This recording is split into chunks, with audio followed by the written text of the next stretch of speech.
Hi, Aaron here from howtosing.com, and I want to talk for a minute about singing exercises.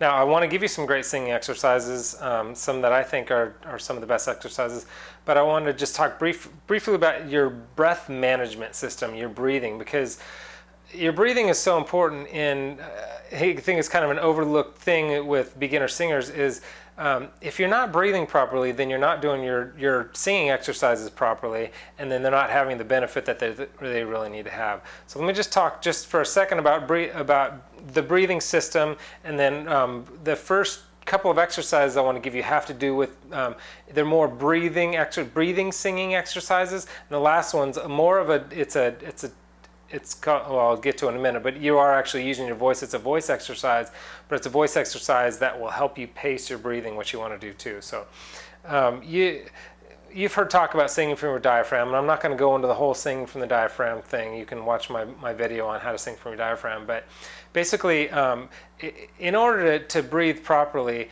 there are two schools, well, there's several schools of thought, but two main ones. There's the German school of thought. It's all about belly breathing. It's, you want to make sure when you breathe in, your belly goes out, and when you breathe out, your belly goes in. And then the Italian, they have what's called the appoggio breathing method. I mean, who cares about the technical names of it? But basically that is when you breathe in, it's still forward in the stomach, laterally in the stomach, but it's a little more in the lower ribs and oblique area as well. So I'm somewhere right in the middle. I'm a little more with the Italian, sides, but the idea is basically that you're not, either one basically says, both of them say that you're not supposed to raise your chest when you breathe in and lower when you breathe out. That's exactly what you don't want to do. You just want to make sure that the intake of air expands, the ribs and the stomach area, and not the raising and lifting of your chest, because that actually blocks the amount of air that you can breathe in, and that will hinder you. What you want is you want your chest pretty good, about how I'm standing now. You want your head, neck, and torso pretty much aligned, and you want your chest not high, not like marching parade high, but you don't want to be slouched over, because you're blocking that air that you can intake and keeping your diaphragm from descending. Anyway, so that's enough about all that. Get decent posture, arms by the side, relax like that, and then your breathing system should be good. Make sure you're expanding there. Let's get to the actual exercises. This first one is it's directly related to your breathing. It's called the 5-finger candle exercise. And so what this is doing is, what you want to do is you want to connect your breathing with your singing immediately. You don't want to be like, ha. A lot of people have that, ha, ha, until they get to that note. You want to be like, ha, ha, ha. You want immediate sound. You want that vocal closure immediately when you're singing. So, ah, instead of ha. You want that full sound there. So this one will help you get there. 5-finger breathing exercise. You just take your 5 fingers, and as if there were candles on each finger, you just go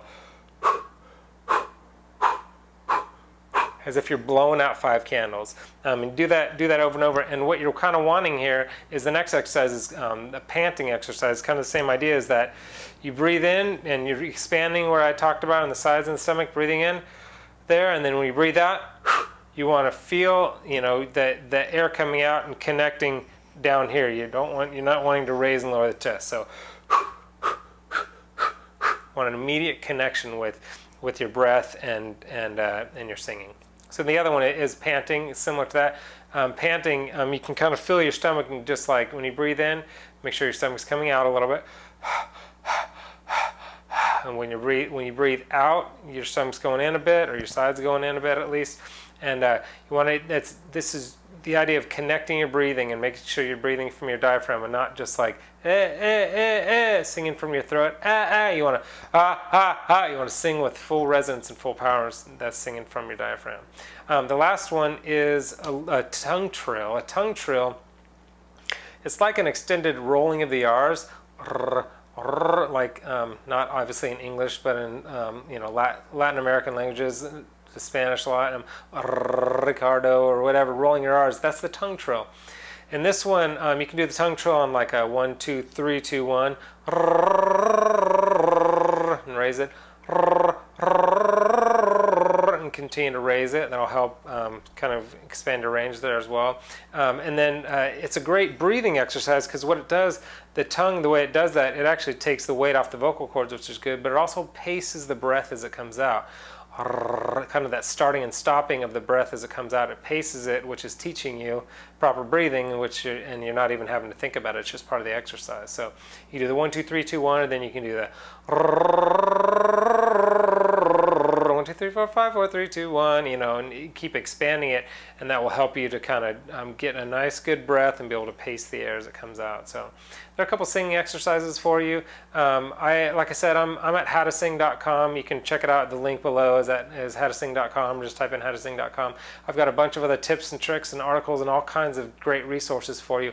And I actually just put up a video, one of how to sing higher notes. It's about a 10-minute plus video or something like that. I can't remember, but how to sing high notes. Got some great tips and tricks that the pros use, and particularly how to sing high note without all the strain. A lot of times when you're singing high notes, you get that strain because you raise your larynx, blah, blah, blah. Anyway, howtosing.com, check that out. Hope this was helpful.